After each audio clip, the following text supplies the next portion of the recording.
Bonjour frères et sœurs et merci de votre fidélité. Seul l'amour de Dieu peut nous faire surmonter nos faiblesses et nos fermetures de cœur.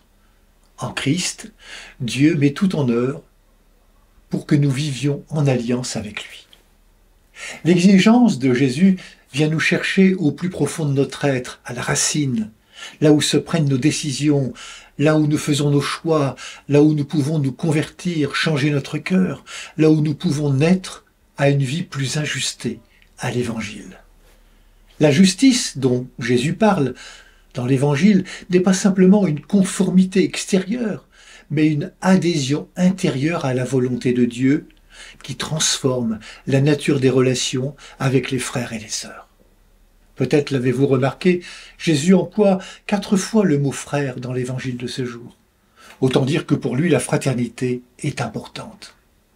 Cette vie fraternelle à laquelle Jésus nous invite dit l'authenticité de notre engagement envers Dieu. Si quelqu'un dit « j'aime Dieu » alors qu'il a de la haine contre son frère, c'est un menteur. En effet, celui qui n'aime pas son frère qu'il voit est incapable d'aimer Dieu qu'il ne voit pas. Et voici le commandement que nous tenons de lui, celui qui aime Dieu, qu'il aime aussi son frère. C'est pourquoi Jésus est exigeant. Va d'abord te réconcilier avec ton frère. L'appel de Jésus est clair. Comment pourrions-nous nous y dérober? Un cœur qui ne sait plus aimer sème la médisance, le mépris, la maltraitance, le racisme, la division, la guerre. Pour Jésus, le chemin de la fraternité n'est pas une option. C'est le chemin qu'il propose à celles et ceux qui veulent bien devenir ses disciples. Si Jésus est si exigeant, c'est que l'autre est un être voulu et aimé de son Père. Blesser un frère, blesser une sœur, c'est blesser Dieu lui-même. Je vous laisse pour terminer avec un extrait d'une homélie du Père Salim, prêtre maronite.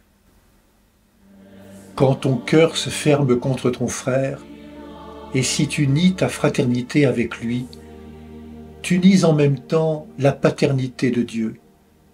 Car si tu refuses que Dieu soit son Père, tu refuses qu'il soit ton Père aussi, puisque tu ne peux être fils si tu n'acceptes pas d'être le frère de celui que Dieu a déjà accueilli, accepté et pardonné.